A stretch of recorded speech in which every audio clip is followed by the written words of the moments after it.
Bukan cuma hidup yang susah, balapan juga susah. Hard maksudnya. Hard ya. Aduh, ini jokes bapak-bapaknya gak ketolong deh Om Joni. Suzuki hebat banget ya gitu. Salut. Jangan mundur lah. Iyalah, baik lagi ya. Hanya seekor keledai yang melakukan kesalahan yang sama ini. Cari ribut. Ada lagu ram ram buri ram buri ram. Ya 400.000 view ini pasti luar biasa emang Mas Joni. Kondisinya datang Abang Marquez. Ini nih yang benar-benar istilahnya change. Datang Abang Marquez. Game changer nih, game changer dia.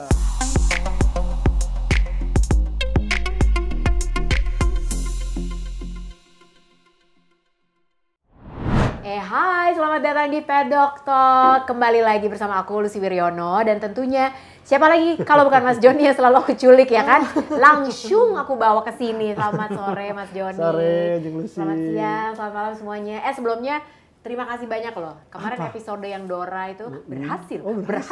Berhasil. Gila, itu nyampe 200.000 view. Wah, terima kasih banyak. Terima kasih banyak. Jadi artinya ini juga kemarin kan aku minta tolong nih buat pedokru yang nonton kita untuk share juga linknya gimana gitu kan lewat Instagram. Itu banyak banget sampai ada yang lucunya tuh Mas Joni dia nge-forward di WhatsApp grup coba. Sampai nonton ya gitu di WhatsAppin gitu tuh seru banget. Jadi kita udah tahu kira-kira siapa yang menang akhirnya mendapatkan t-shirt Fabio Quartararo karena subscribernya juga alhamdulillah udah nyampe 52.000 bahkan sekarang gitu ya. Jadi pemenangnya adalah yang ini. Silakan. Selamat ya, akhirnya kamu menang. Kalau belum menang yang sekarang, tenang, doakan supaya aku bisa. Aku tuh pengen banget liputan ke Valencia loh. Oh, tidak ikut. Pengen ya kan, pengen. Oh, pengen. Baru pengen, belum tentu. Siap. Makanya doain supaya Amin. aku nanti bisa belanja banyak di sana. Nanti aku bikin giveaway lagi pokoknya buat kalian, oke? Nah, giveaway. ini kan Red Hot Chili Peppers ini, ntar kita kasih soundtracknya dikit ya. Jadi gini, kan kita habis nonton Japanese GP yang gak disangka-sangka banget Mas Joni. Gila ya, pedokru juga pasti pas kita siaran di Trans 7 aku sempat bilang kan bahwa gila sih ini pas ngelihat kualifikasi kemarin semua tuh diacak-acak sama Marc Marquez. 3 orang yang teratas di klasemen bubar semua gitu kan karena Marc Marquez jadi pole position. Tapi ternyata hasil race hari ini juga acak-acakan juga karena bener-bener nggak diduga gitu kan. Semua mata lagi ke 3 orang nih, Fabio Quartararo, Pecco sama Alex Espargaro karena mereka nih yang lagi di puncak klasemen dan perebutan gelar juara dunia udah mereka bertiga aja, udah nggak ada yang lain dengan sisa 4 race lagi. Komentar hari ini tentang Jack Miller yang hari ini akhirnya juara, sebenarnya kita nggak nyangka sih ya. Dia under radar, Jeng. Karena ya di ronde-ronde kemarin kan penampilannya tuh ya selalu mengecewakan lah. Kita udah jagoin, kita udah kayaknya dapet nih. udah berapa kali. Iya, bahkan akhirnya kemarin itu kondisinya tuh lebih spesial karena apa? Waktu latihannya kan cuma sebentar, Jeng. Iya, betul. Dari Jumat cuma sore, terus free practice 2 hujan. Langsung tiba-tiba langsung ke Q2. Artinya memang ini sih ya emang kayaknya apa ya, auranya Jack Miller ini dapat di kondisi yang memang super hektik. Begitu masuk Asia, deket-deket sama rumahnya dia gitu ya, langsung kok aku merasa nyaman gitu. Dan kayaknya sih gitu. Bayangkan ya dia yang memutuskan menggunakan pilihan ban yang hard dan itu diikuti oleh temennya. Ini pasti diinfokan ke Pecco Bagnaia. Tapi dia kemarin tadi tuh juga tidak mampu melakukan start yang cukup apik dan dia berhasil langsung menyalip seorang Brad Binder. Dari situ dia mulai tuh merasakan nyaman dan yang tadi kita sempat bahas Jeng bahwa ini juga mungkin berkah saat Jack Miller pertama yang mengetes right head device awal-awal di 2019 di Motegi. Dia udah langsung di sini nih pakainya. Di sini kan kalau dulu kan masih manual jadi diukur-ukur. Kalau di kemarin-kemarin itu dia udah dapat kapan menggunakannya, kapan tidak menggunakannya dan ini kayaknya smooth banget dan sehingga dia sampai hampir sekebon kemarin. Iya benar. Soalnya gini, memang sebenarnya ya Motegi ini yang menarik adalah Ini tuh ibarat kayak mereka race di sirkuit yang baru. Motegi sih technically bukan sirkuit baru gitu, tapi masalahnya terakhir race di sana 3 tahun yang lalu. 2019. Itulah, dan di 2019 ini semua teknologinya itu nggak kayak sekarang. Terutama si ride height device yang seperti kata Mas Joni, yang pertama kali nyobain itu adalah si Jack Miller, dia doang yang nyobain, yang lain tuh nggak pernah ada yang nyoba. Gitu, jadi ini mungkin advantage juga buat Jack Miller gitu blessing in disguise gitu. Dan kemudian ditambah lagi ya barisan perebutan posisi 2, 3, 4, 5 ini deket gitu. Iya bener sih. Alhasil dia tidak terganggu, udah fokus aja ngelihat lap time board, oh ini segini, jadi dia bisa mengatur ritme balapnya, tidak perlu sampai digas terus, karena kondisinya di Motegi ini adalah ya kalau digas terus ini bisa bikin bahan cepet habis, bensin pun cepet habis, Jang. Padahal aku pikir tadi tuh pas dia lagi dia kan harus overtake Martin, betul. Binder juga. Wah, ini Miller tuh biasanya kalau udah harus overtake dia godek nih. Takut banget gitu, tapi ternyata dia hari ini, wih, di Japanese GP itu dia sangat-sangat mulus banget loh gitu. Sampai kata komentatornya, untouchable.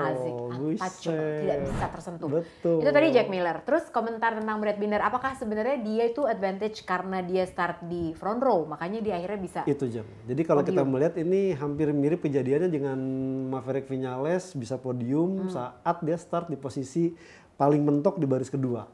Nah ini seandainya mungkin kemarin, ya maaf nih Brad Binder ya, kalau kemarin nggak hujan nih, kering, nggak mungkin di front row. Iya, dia tuh bagus banget kan emang kalau hujannya. Hujan banget bagus sehingga itu dimanfaatkan semaksimal mungkin, dan dia sempat berkomentar bahwa pengen tahu nih ada istilahnya manfaat apa bisa start di barisan depan. Ternyata dia mendapatkan ya manfaatnya langsung di Motegi, dia berhasil finish kedua. Terlepas dari ya sebenarnya Jorge Martin bukan tidak berjuang habis-habisan. Masalahnya bannya medium aja, itu masalahnya. Betul, gitu dia kelar di 5 lap terakhir ya. Udah itu emang udah dibaca juga oleh Brad Binder. Benar, makanya dia bisa nge-push. Jadi dua-duanya tuh yang ada di podium, Jack Miller sama Brad Binder dua-duanya pakai hard rear, hard tuh. Sementara tadi waktu di Parc Fermé aja udah dibilang kan the only man who finish on the podium using medium tire. Tire adalah dia. Nah, jadi bukan cuma startnya bagus banget. Bukan cuma hidup yang susah, balapan juga susah. Hard maksudnya. Hard ya. Aduh, ini jokes bapak-bapaknya nggak ketolong ya Om Joni. Tapi bener gitu ya. Sebenarnya kalau aku bilang hari ini salah satu MVP-nya adalah si Jorge Martin sih kalau buat aku gitu, karena dia startnya bagus banget. Dia juga tidak diunggulkan banget sebenarnya buat podium gitu karena kan, tapi mixed condition ini kadang-kadang tidak membuat Jorge Martin tampil bagus. Iya benar. Tapi akhirnya dengan kemenangan Jack Miller, artinya MotoGP musim ini punya 6 pembalap berbeda yang menang tuh kan. Tuh, makanya jadi nggak bisa ditebak. Udah kemarin cuma 5, sekarang 6. Betul. Nah, terus kita ngomongin soal yang DNF. Ini soalnya pasti banyak yang hancur hatiku mengenang Pecco. Ya kan? Jadi ya padahal tuh kita udah pernah ngomong loh. Pecco udah nggak bisa lagi DNF. Tadi dong. Maksa. Dia, iya ya kalau Joni bilang itu karena maksa nggak sih? Saya pikir kan itu benar-benar memaksa untuk di tikungan last lap dan tikungan 3. Kenapa tikungan 3 ini dianggap agak krusial? Karena di saat hujan, kita sempat bahas. Itu banyak banget ya. Banyak air yang tergenang, orang jatuh, crash. Nah tadi itu pun sebenarnya sebelum kejadian Pecco jatuh, itu kan Alex Rins terpaksa harus itu karena dia mengalami istilahnya kena apa, bocor bannya di tikungan 3. Artinya sebenarnya kemarin ya kalau pemain kita melihat manuver ya, maaf sih ya Pecco Bagnaia lagi balapan gak lihat giant screen. Sebenarnya itu apa yang diambil oleh Jack Miller di tikungan 11 itu emang udah kuncinya Ducati. Betul, ini maksa di situ ya. Mestinya ditunggu dulu di 11 yang memang itu tikungan yang sangat kencang sekali, pengereman juga hard braking bisa diambil sisi yang paling dalam. Sayangnya dia melakukan kesalahan, tapi masih sedikit beruntung kalau sampai kejadian. Cuma beda dikit banget sama Fabio Quartararo gitu. Dan itu Quartararo hampir banget kena. Itu yang saya ngeri itu pamannya ini. Wah, Yamaha bisa nuntut tuh. Ya makanya orang sebenarnya kan begitu Pecco lost the front gitu ya, ban depannya hilang itu tipis banget sama ban belakangnya Fabio Quartararo. Hoki banget si Ayang Taro nih. Siap. Ya kan? Nah, terus menurut aku ya, kayaknya ini dugaan. Kalau Peko Bagnaia mau nomor WhatsApp aku, coba dibales nanti. Apakah benar dugaan aku? Coba tadi kan kita lihat Enea Bastianini tuh kayak nyodok terus gitu. Dia tuh bener-bener gangguin Peko dalam tanda kutip gitu. Aku sempat bilang sama Mas Joni juga kan, nih jangan-jangan nih Peko sebenarnya bukan godek gara-gara Fabio, tapi kayaknya ego kemarin kalah sama Enea Bastianini, terus ini apa sih? Lagi? Gitu. Iya gak sih? Karena itu Prancis kan kejadian kan disalip gitu, langsung disalip, dia mau ngejar jatuh. Iya, oh iya bener kan? Iya Prancis itu yang mulai kemunculan Enea Bastianini dan dari sini memang kelihatan bahwa kemampuan istilahnya menekan, memberi istilahnya cyborg. Ini Enea Bastianini memang patut acungi jempol. Makanya, bukan berarti terus nanti mereka satu tim jadi berantem, bukan itu. Betul. Cuman seperti yang Mas Joni juga selalu bilang gitu kan, yang paling berat dikalahkan itu adalah teman satu timnya sendiri. Dan kayaknya nih Enea Bastianini dari sekarang udah mau nunjukin cyborgnya dari sekarang ya. Sekarang. Aduh gila. Nah, meskipun kalau Mama tadi mungkin Peko Bagnaia sadar bahwa seorang Enea Bastianini menggunakan hard medium, ya udah bales tekan lagi aja. Dia pakai hard kan tadi. Betul, dia pakai hard artinya aman. Dan sebenarnya tadi tuh ya kesalahannya adalah dia melakukan manuver itu di tikungan 3. Ya itulah. Nah terus ya, mungkin banyak yang bertanya-tanya juga apa yang terjadi dengan Pak RT Andorra alias Alex Espargaro. Karena dia ini sial banget sih. Jadi pas lagi warm up lap, dia justru kayak kita udah lihat kan, dia udah pegang-pegang helm terus dia tuh geleng-geleng kepala terus gitu ya. Itu kenapa gitu ternyata. Jadi ternyata Joni karena masalahnya ada di sistem mappingnya. Jadi dia mestinya tuh ya kalau pemain mapping itu kan benar-benar ya di MotoGP itu ada mapping yang mengatur isinya pasokan bahan bakar. Ini saat bahan bakar dibutuhkan di awal nih memang harus full gas dan RPM-nya tinggi. Nah, itu dimasuk ke sistem Eco Mode. Nah, itu dia jadi malah fuel saving. Jadi ini berdasarkan hasil dari media debrief dari Alex Espargaro. Kenapa? Apa yang terjadi tadi gitu? Ini jarang-jarang loh seorang tim pabrikan tuh menjelaskan detail loh. Detail. Bisa kalau tim-tim lainnya enggak ini teknis ntar dibahas lagi gitu. Ini emang terbuka. Nah, inilah ya lucu ya. Eropa gitu loh, khas Eropa. Tapi jadi terbuka ya, tapi bagus sih gitu. Di satu sisi mungkin bisa jadi orang kalau denger Aprilia ternyata salahnya kayak gitu, standar. Tapi sebenarnya dari sisi lain sebetulnya buat kita nih penikmat MotoGP jadi belajar dan jadi tahu ada yang namanya Eco Mode, fuel saving. Bener. Jadi intinya adalah si tim Aprilia ini salah setting. Jadi mereka masukin ke Eco Mode. Nah, Eco Mode itu memang untuk menghemat bahan bakar. Udah gitu katanya kalau misalnya udah masuk ke Eco Mode itu nggak akan bisa digeber di atas 100 km per jam. Jadi RPM-nya di-cut. RPM-nya di-cut. Ya udah nggak bisa ngapa-ngapain lagi. Kemudian selama lagi warm up lap itu dia coba kan diganti nggak bisa. Akhirnya dia makanya masuk ke pit. Ganti motor. Sampai buang motor tuh. Iya. Masalahnya yang dia pakai belakangnya pakai soft tire. Dia itu nggak pernah bisa pakai soft tire. Betul. Gitu. Itu masalah Pak. Makanya dia tidak bisa finish mentok 17 deh. 16. 16. Karena Peko Bagnaia crash. Betul. Tadi harusnya 17. Kan? Nah, itu jadi masalahnya Alex Espargaro. Kemudian yang hebat juga hari ini adalah Marquez tentunya yang start dari pole position, tapi akhirnya dia juga ya itu ya maju mundur. Mungkin kayak si humerus kanannya itu ototnya masih nggak nyaman-nyaman amat. Masih gitu. Adaptasi lah gitu. Bener. Jadi sempat tadi kita diskusi tuh pada saat melihat jarak antara Oliveira dengan Marc Marquez sempat deket 0, sekian, tiba-tiba jauh sedetik baru deket lagi. Atau ada kemungkinan juga karena saya sempat bilang, loh kok dia gantinya hard soft gitu, nggak hard medium. Dan sempat saya punya prediksi tuh, ini bakal start bagus, ngacir seperti yang di Aragon. Kata Brad Binder, tunggu dulu dilawan sama Brad tunggu Binder. Dulu. Aku startnya juga bagus. Iya. Gila, itu sih nggak nyangka karena itu ngacak-ngacak strateginya Marc Marquez sebetulnya. Pasti. Ya kan? Awalnya Marc Marquez ngacak-ngacak strategi semua orang, gara-gara Brad Binder mengubah strateginya Marc Marquez. Jadi dengan hard soft ini mau nggak mau, Marc Marquez harus menjaga tingkat keausan ban. Iya. Makanya dia beberapa kali coba dan benar kan? Nge-gap dulu. Dan baru di beberapa lap terakhir dia coba tekan Miguel Oliveira sampai akhirnya baru berhasil. 6 lap terakhir lah ya. Baru dia bisa menekan. Cuman memang ya itu ya seru banget karena kayak gak gampang memang untuk bisa jadi di podium aja deh, nggak usah jadi juara deh, jadi di podium aja nggak mudah karena strategi dia udah tahu nih, semua rider udah tahu Marc Marquez pilihnya ini, strateginya dia ini, dia pasti akan ngacir duluan. Tapi Brad Binder ternyata juga cerdik banget untuk bisa langsung oke, aku juga bisa gaspol dari awal. Nah, jadi dengan adanya hasil di Japanese Grand Prix, klasemen sekarang adalah memang masih hoki Fabio Quartararo dengan 219 poin. Francesco Bagnaia dengan 201 poin. Gila, beda tipis banget ya. Tipis, ya. Aku pikir dengan jatuh, jadi 25 poin lagi gitu. Masih 18. Terus Alexis Espargaro nih sayang banget 194 poin. Tapi ya masih terbuka, berarti masih bisa ditentukan di... Aduh, tapi Buriram nanti dulu.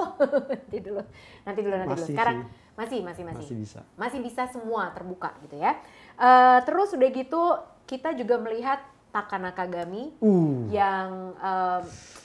tampil juga sangat Spartan hari ini gitu ya. Betul. Gila sih, aku ngilu banget ya ngeliatnya. Ya bayangkan aja kemarin Aragon itu Senin langsung dioperasi, Jeng. Iya. Dan artinya mesti diperban, aku pikir, dan itu pun akhirnya kanan lagi kan? Kanan untuk bisa melakukan pengereman dan melintir gas.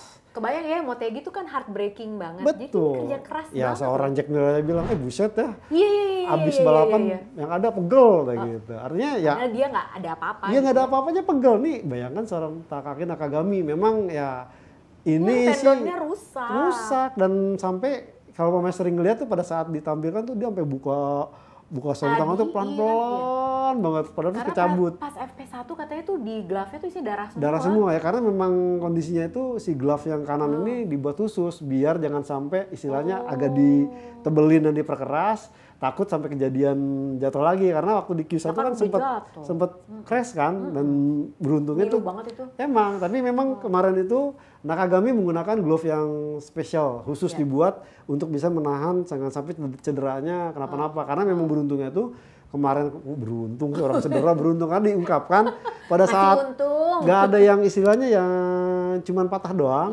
nggak ada yang sampai kegerus kayak ngelupas kayak Fabio Quartararo, nggak ada. Jadi so far sih nggak terlalu begitu ya sakit, tapi nggak terlalu sakit banget. Oke. Ya nggak sakit kayak ditinggalin pacar kamu gitu lah. Oke, baik. Sekarang kita langsung masuk ke best moment pilihannya Mas Jody dan pilihan aku.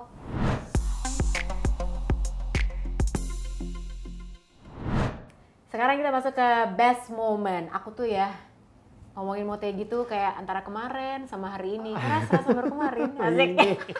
Tapi bener sih, ini tuh ya kebayang kemarin tuh waktu kejadian si Alexis Espargaro.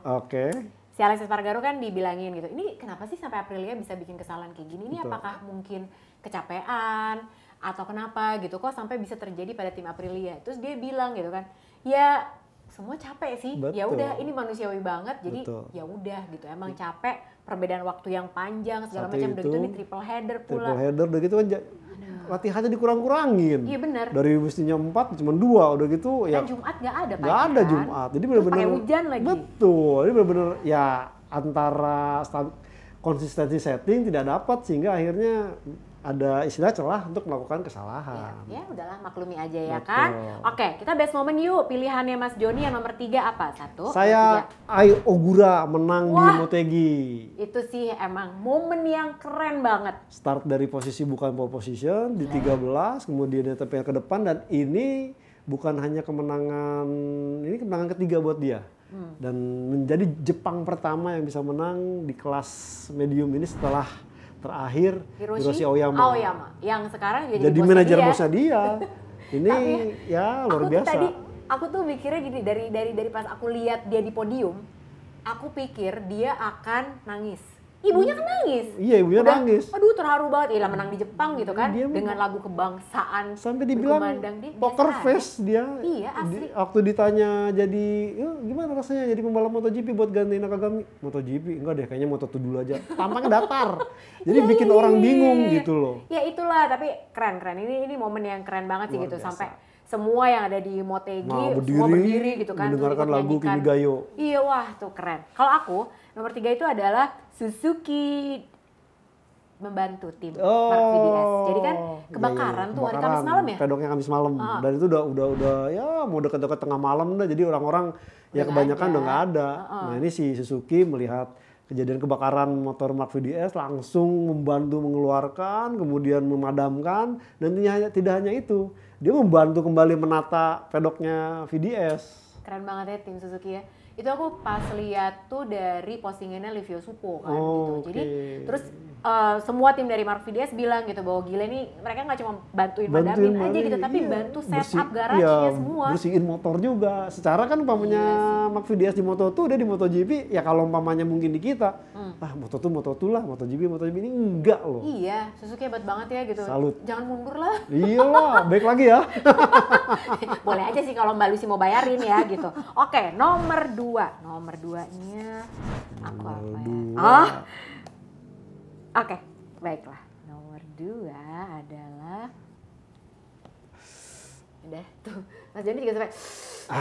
Oke, 3, 2, 1. 2 apa tuh? Taka cedera tetap. Wah, dia kayak berkesan banget sama Taka Nakagami deh. Gimana enggak? Padahal dia nahan sakit. Cuma pada saat diwawancara tuh masih bisa kalem, nadanya tuh kalem. Padahal kalau mamanya ngelihat dia pada saat mengeluarkan, sampai Jungsi cerita itu sampai darah semua sarung tangan. Tapi dia tetap coba tampil, coba berusaha untuk ini, sekaligus istilahnya memberikan, karena motivasinya tuh ya karena dia tampil di Jepang. Iya, nggak mungkin dia nggak mau nggak tampil. Betul, dan dia seumur-umur katanya kalau mamanya ini cuma di Jepang doang dia bisa ngobrol dengan bahasa ibunya. Di Eropa enggak, karena semuanya kan bahasa Inggris. Jadi benar-benar dia tunjukkan, dia berjuang sampai akhir meskipun ya tidak sampai menuai poin. Artinya ya Takagami is the best. Shogun lah gitu ceritanya dia ya. Kalau aku Miller menang. Karena ini akhirnya ya ampun setelah dia pole position juga udah pernah juga malah DNF, malah crash gitu kan. Ini sebenarnya hari yang sangat menyenangkan dan aku sebagai armada dari Miller Taxi mengucapkan selamat bos, Anda akhirnya menang juga. Tapi gini, yang paling menarik juga menurut aku adalah pas lagi di starting grid ada 2 pemandangan yang menarik. Kalau yang lain kan biasanya pakai umbrella girl gitu ya. Apalagi kalau Grace ini, coba dilihat baju umbrella girlnya. Waduh, gawat. Aku aja yang perempuan, aduh pusing aku. Gimana yang laki-laki? Dia sama istrinya. Dia sama pacarnya dong. Belum nikah kan? Baru mau nanti winter. Aku pikir winter, tunangan udah. Tunangan. Baru tunangan. Sama tunangannya. Nanti kayaknya pas winter break baru akan diresmikan. Tapi yang menarik adalah bukan cuma Jack Miller. Ada Alex Espargaro juga. Yang mayungin tentunya in-law yaitu Laura dong, istrinya. Jadi 2 ini memang tidak menerima jasa umbrella girl karena kalau menerima jasa umbrella girl kayak bisa panjang nanti pertarungan di rumah sama istrinya dan sama pacarnya masing-masing, betul ya? Oke. Nomor 1. Seru loh tapi pakai istri dan pacar masing-masing. Padahal dulu umbrella girlnya Fabio istrinya Valentino Rossi. Ya? Betul, waktu di Leopard sih. Iya benar kan? Di Moto3. Ternyata sekarang. Oke, ini the ultimate. Kalau aku sih udah pasti bias lah ini. Mas Joni, oke. Nomor 1 adalah tuh kan, kalau dia serius, kalau aku mohon maaf ya Allah. mohon maaf. Ini pakai hati banget soalnya nulisnya. Itu kenapa? Kenapa berkesan buat Mas Joni ini? Ya karena ya saya sih ibaratkan hanya seekor keledai yang melakukan kesalahan yang sama ini. Cari ribut. Bukan. Ntar lagi ini 300.000 view ya, nih. Karena apa? Wah. Ini tuh udah diwanti-wanti jangan melakukan kesalahan, dan bahkan saya tuh sempat yakin gitu, mungkin tidak akan melakukan kesalahan karena Peko selalu gue nggak mikirin championship, gue menjalani balapan itu race by race, artinya ronde ini bagus, itu kan aku nggak mikirin championship. Nah, kayaknya terakhir pas di preskon juga dia bilang gitu. Bilang begitu. Nah, ini malah melakukan istilahnya kebalikan dengan apa yang dia ngapain? Artinya jangan melakukan kesalahan. Toh dia masih di belakang Quartararo, artinya hanya kehilangan 1 poin. Nah, kemarin itu crash di race MotoGP itu crash, dia harus kehilangan istilahnya ya 7 poin yang saya rasa ini sangat penting buat seorang Pecco Bagnaia kalau memang ingin mewujudkan juara dunia MotoGP musim ini. Padahal kayak Fabio aja, dia waktu di MotoGP berusaha untuk overtake Viñales, dia tahu ini nggak bisa. Udahlah gitu. Betul. Lepas aja gitu. Itu yang artinya yang saya lihat bahwa seorang Fabio Quartararo mampu melakukan hal itu karena dia sadar seandainya dia paksa terus, ini kan temperatur ban depan juga makin panas nih. Kan kenapa malah posisinya malah diambil Francesco Bagnaia. Iya. Jadi udah dia pokoknya berusaha tutup aja karena kita beberapa kali lihat Pecco berusaha untuk overtake. Fabio gila dia late braking banget dan dia defense-nya bagus gitu kan. Nah, kalau aku momen yang paling keren DJ Diablo tentu dong gitu kan. Sampai aku tuh komen di postingannya dia bikin malu gitu ya. Aku DJ-nya paling enak namain apa? Kalau aku bilang DJ Jerin sama aku. Mau cuma Mas Joni yang bisa. Jokes bapak-bapak aku juga bisa. Aduh. Oke, jadi tuh kunjungan Fabio Quartararo ke ini kayak headquarters musiknya Yamaha. Ya. Jadi gitu. Yamaha itu kan kalau namanya orang tahu cuman pabrik motor atau apa, ternyata Yamaha itu ada beberapa bagian itu musik. Ada yang kayak dia jadi Atun kan? Iya, makanya kan logonya kan Gertutala, itu buat penala, itu kan buat setting cari nada. Gitu, itu seru sih gitu karena ngeliat dia memainkan alat musik segala macam. Nah itu tuh seru banget sebetulnya. Nah ini udah semua best moment pilihan Mas Joni, pilihan aku. Sekarang kita masuk ke yang anget.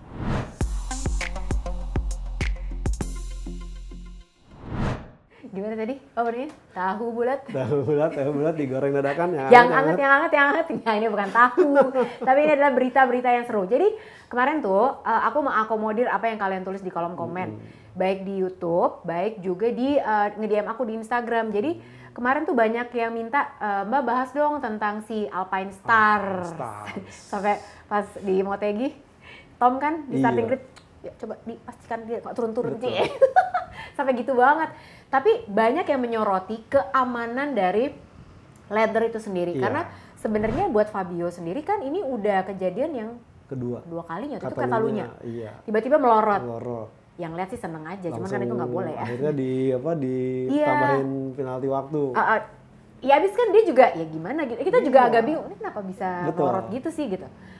Terus udah gitu kemarin ternyata juga waktu dia crash di Aragon, itu terbuka, makanya si dadanya Fabio Quartararo ini kan luka, kulitnya mengelupas gitu, karena kayaknya tergesek sama tarmac juga.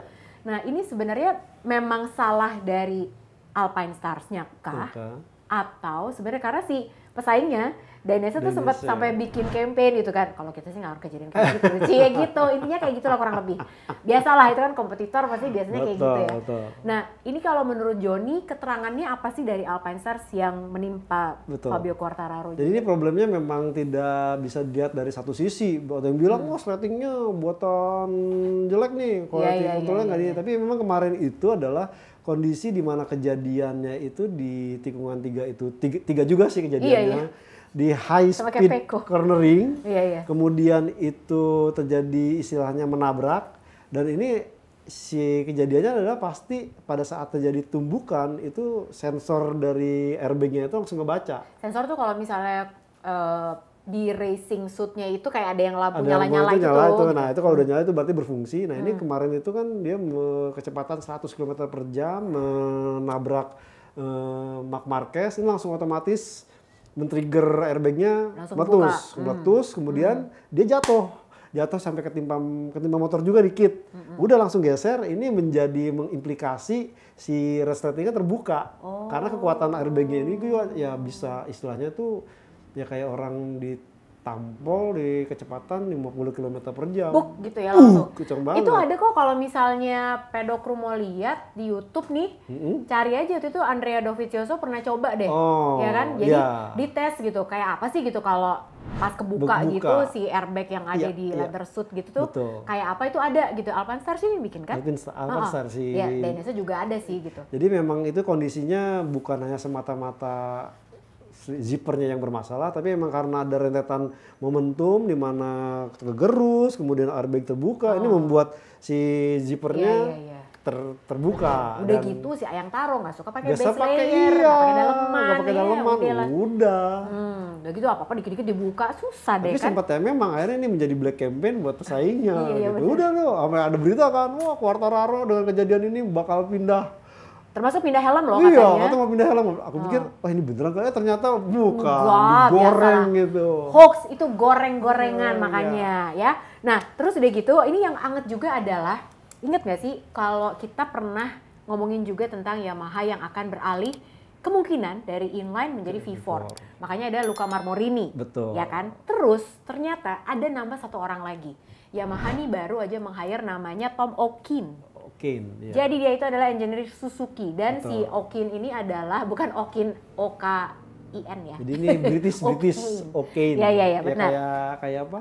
Bruce Wayne, ada temennya tuh yang namanya Tom Okin juga. Makanya aku pikir, oh ini temannya Bruce Wayne nih, orang bukan. Bisa. Tapi dia ini kan katanya yang bikin Suzuki bisa jadi sekompetitif sekarang. Jadi sejarahnya ini memang bukan orang baru nih, Tom Okin ini. Sempat menangani Kenny Roberts senior junior di Suzuki 2 tak, Suzuki Racing MotoGP tapi 2 tak, kemudian ikut bersama bapaknya membangun tim Robert, tampil di project MotoGP 4 tak di Proton. Tim Proton itu makanya itu tim Proton Petronas memasok mesin 3 silinder. Nih, Tom Okin ini yang istilahnya meriset semua segala macamnya menjadi engineeringnya.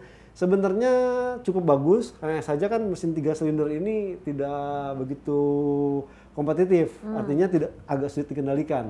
Sebetulnya Tom Okin itu bukan Okin ya, Okin itu adalah itu kan backroom engineer. Pernah dengar nggak tuh backroom engineer? Apakah backroom engineer itu sebetulnya? Dan dia kru chiefnya Guintoli yang Stephen mana? Guintoli, test rider Suzuki. Iya. Jadi apakah dia memang benar-benar orang belakang layarnya banget?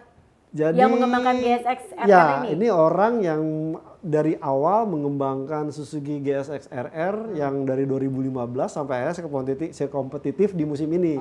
Jadi dari zaman Viñales, dari mulai awal malah dari zaman Depunier malah. Waduh. Kan Depunier saat masih tes run dia tuh dari makanya kemudian dia mengembangkan, dia bersama Sylvain Guintoli dan beruntung ya Sylvain Guintoli itu karena basisnya waktu itu tinggal di Inggris.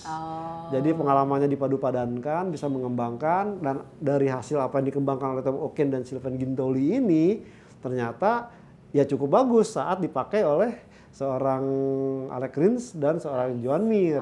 Dan jangan salah, Tom Okin ini pun dekat satu permainan dengan Franco Carchedi, kru chiefnya Joan Mir saat juara dunia 2020. Waduh, nah tapi seru sih. Berarti kalau aku menduga-duga kalau ada Okin di sini, apakah kan sebenarnya dengan kehadiran Okin ini kan Yamaha sudah mengkonfirmasi gitu. Mereka udah bilang bahwa iya benar kita hire Okin dari Suzuki untuk masuk ke timnya Yamaha. Untuk menambahkan European influence ke Yamaha. Dan menurut Peregali, ini yang kemarin sempat aku baca tuh Yamaha siap untuk mengubah mentality-nya. Ya iya sih. Ya itu kan janji 2018 jangan katanya mau bikin tes tim Europe. Sekarang makin terdorong karena punya Fabio Quartararo nih. Nanti bisa ngambek Fabio. Ya kalau mau ngambek mutung ya tunggu aja, pasti dia akan mencari periuk di tim yang lain. Nah itu dia ya, jadi itu ceritanya. Kita tinggal tunggu aja apakah berarti Yamaha akan bertahan dengan inline-nya. Inline atau dengan V4. Benar, karena tadinya setelah Marmorini itu sudah gitu ada powernya apa segala macam. Aku udah yakin wah ini kayaknya sih pindah nih kayaknya gitu. Tapi kok masuk Okin gitu, kayaknya akan bertahan nih dengan inline kayaknya, tidak tahu ya gitu. Baiklah, tadi itu udah yang anget semuanya, sekarang kita intip dikit boleh ya Mas Joni ya? Boleh. Buat Buriram.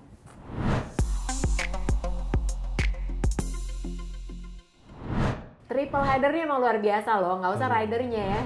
Ridernya udah kebayang capeknya kayak apa kita yang siaran aja capek gitu. Gila berturut-turut loh 3 minggu. Aragon, lanjut Motegi, lanjut Buriram. Ada lagu Buriram ram buriram buriram ram buriram. Ya 400.000 view ini pasti luar biasa emang Mas Joni. Ya kan? Di mana lagi dia bisa menyanyi kalau bukan di sini? Ya di sini memang. Nah, Buriram ini sebentar kita tarik nafas dulu karena ini adalah desain dari Hermann Tilke. Aku tuh love and hate gimana gitu Hermann Tilke, ya kan gitu. Sirkuitnya mah cakep banget, tapi selalu memanjakan power. Ya. Kita bacain dulu datanya ya. Jadi Buriram ini di Thailand, panjangnya 4,6 km, cornernya 5 kiri, 7 kanan, lebarnya, ini menarik ya, karena ini sirkuit yang sebetulnya baru. Kan kita selalu bilang kalau sirkuit baru tuh biasanya lebar. Tapi ini cuma 12 kayak Valencia. Kan? Betul. Cuma ini memang karena request dari si pemilik sirkuit kepada Hermann Tilke untuk Kenapa membuat. Kenapa sih dibikin sempit gitu? Dia pengennya sirkuitnya tuh istilahnya inilah Saya sebenarnya belajar dari Thailand. Kenapa? Kok belajar mentang-mentang mereka itu bikin sirkuit itu benar-benar dipikirin. Siapa nih desainer yang bisa menjamin istilahnya event internasional langsung datang. Makanya dipilih Herman Tilke. Cuman ya karena memang Herman Tilke itu jaminan udah pasti dan orang FIM dan VIA itu percaya pasti apa yang dibuat fasilitasnya pasti akan top of the mind lah, grade-nya oke. Nah, kemudian dimintakan oleh pemilik si Chang International Circuit ini, bisa nggak sirkuitnya yang istilahnya ya kayak stadion sepak bola, karena Chang ini juga punya istilahnya tim sepak bola, dibikin kayak studio, jadi mirip kayak Valencia, jadi semua penonton itu bisa melihat dari mulai start, belok kiri, belok kanan sampai akhirnya di garis finish. Itu makanya kalau umpamanya lihat di sirkuit Chang International Circuit, podiumnya tuh nggak di pedok atau dia, tapi dia di depan tribun. Oh, jadi bisa kelihatan semuanya? Iya, bisa kelihatan, jadi turun ke bawah si podiumnya. Dan disinilah. Jadi ala-ala amfiteater gitu dong. Betul, dan jangan salah, prosesnya tidak instan. Sebuah sirkuit Chang International Circuit menjadi MotoGP, mereka tuh belajar dulu bikin Superbike. Superbike berhasil, baru menawarkan ke MotoGP. MotoGP pun ternyata kan mendapat sambutan cukup luar biasa. Tapi itu pun karena waktu itu sebelum kenapa dia tidak tergesa-gesa untuk meminta event MotoGP, karena memang fasilitas akomodasi waktu itu belum ada. Sekarang udah ada sirkuit, udah ada hotel. Wah, udah kan jauh banget soal dari Bangkok. Jauh berapa dari jam, John? Bisa 6 jam dengan jalan darat. Oh gitu. Betul. Nah, dia sebetulnya ada airport kecil di situ. Nah, ada airport kecil. Nah, sekarang udah bisa dipakai. Jadi mungkin tim-tim pakai yang jet pribadi atau jet yang lebih kecil. Oh, jadi bisa ke sana dengan pesawat juga. Dan kalau kita melihat ya, benar kata Jeng Lucy bahwa ini nantinya tetap high speed ya, karena kemarin pemenangnya yang pertama adalah Marc Marquez di 2019. Betul. Meskipun ntar emang ada dibikin tikungan yang sangat tricky di terakhir ini, bener-bener istilahnya abis kenceng itu beloknya tuh bener-bener patah banget, 35 derajat deh, bukan 45 lagi, bener-bener harus ngerem, belok dan baru ngacir lagi. Tapi masalahnya longest straight itu 1000 aja dulu gitu ya. Gila, 1000 meter itu mah udah ya baik, halo Ducati, Vivor halo gitu ya. Fabio Quartararo cuma sendiri. Kemarin di MotoGP aja dia cuma sendirian. Alex Rins udah Alex Rins kan karena bocor. Iya, makanya sendiri gitu inline four. Nah, terus udah gitu kalau ngomongin tentang iya bener ya, kapasitas sirkuitnya tuh banyak banget tuh, bisa menampung 100.000 orang. 100.000 orang itu pun istilahnya belum ditambah dengan grandstand yang lain, jadi kayak ada yang istilahnya knockdown gitu aja. Kalau mamanya misalkan jumlahnya banyak, bisa dipasang lagi, pasang lagi. Gila sih. Sirkuit rekornya milik Marc Marquez tahun 2018, 1:31.471. GP resultnya terakhir 2019 juga Marc Marquez, Fabio Quartararo dan Maverick Viñales. Tuh kan. Yang paling banyak menang di sini adalah Marquez 2 kali. Aja. Betul. Marquez aja. Ya karena kan baru 2018 2019. Makanya. Terus pole yang paling banyak Fabio 1, Marquez 1. Jadi itulah kurang lebih ya. Tapi berarti benar-benar ini memanjakan Vivor. Kalau misalnya sempit, kan aku jadi pasti bertanya dong, apa yang bisa dilakukan sang juara dunia bertahan ini Fabio Quartararo gitu dengan menghadapi Marc Marquez sudah pasti kompetitif nih. Pasti. Saya sih melihat, pasti nggak mau salah lagi. Iya, kan? saya melihat justru bahwa Quartararo akan memanfaatkan. Sebenarnya kan kalau kita banding, saya sempat bilang ke Jeng Lucy bahwa perbandingan ini sempat awalnya kita tidak memasukkan Marc Marquez, tapi kita bandingkan performa antara Quartararo dengan Pecco Bagnaia selama di 2019. Karena terakhir 2019 itu pasti di fly away round itu jauh lebih bagus Fabio Quartararo. Makanya Fabio Quartararo lah ya di Mandalika aja dia bisa podium, aku juga bingung gitu. Hasil kemarin tuh sempat kayaknya ini bisa Quartararo mungkin menentukan juara dunia antara di Thailand atau mungkin di Malaysia. Cuman kondisinya datang Abang Marquez. Ini nih yang benar-benar istilahnya change. Datang Abang Marquez. Game changer nih, game changer dia. Rasa lihat wayang golek saat itu dia. Datang Abang Marquez. Dan itulah. Iya benar, dia tuh yang justru bikin plot twist dari perebutan gelar juara dunia ini gitu. Karena Alex tiba-tiba salah timnya. Terus udah gitu kemarin waktu di Motegi, itu juga yang aku kaget banget adalah Pecco bisa-bisanya dia bilang nggak tahu nih, nggak dapat aja gitu. Maksudnya kalau udah tinggal 5 seri lagi, ya mestinya ngomong nggak dapat tuh kayak aneh gitu buat aku. Kayak udah oke, kita akan berusaha aja gitu. Ini mulai jadi pesimis lagi gitu. Itulah yang memang ya di round Eropa ini bahkan sampai disebut-sebut wah kayaknya nih ntar Thailand nih kayak begini lagi bukan cuma tantangan tersendiri, cuaca ini sampai ke ntar ke Malaysia pun cuaca, jadi takutnya dari mulai balapan Jumat terus Sabtu berubah, ntar di Minggu ada apa lagi, ini yang membuat pembalap jadi tambah stres Jeng. Itulah, terima kasih banyak loh Mas Joni. Sama-sama Jeng. Jangan lupa pokoknya kita akan ngasih informasi yang banyak banget tentang MotoGP. Ntar kita belajar sama-sama pokoknya di sini, oke? Jangan lupa buat like, subscribe, dan juga kasih tahu sama yang lain. Tentu aku masih pengen nambah subscriber dong yang lain ya kan? Kalau misalnya punya kritik, saran atau apapun, nanti bisa DM aku aja di Instagram atau kita kasih alamat emailnya juga boleh. Mau pasang iklan di sini juga boleh ya. Kita ketemu lagi, sampai ketemu di Paddock Talk selanjutnya. Dah.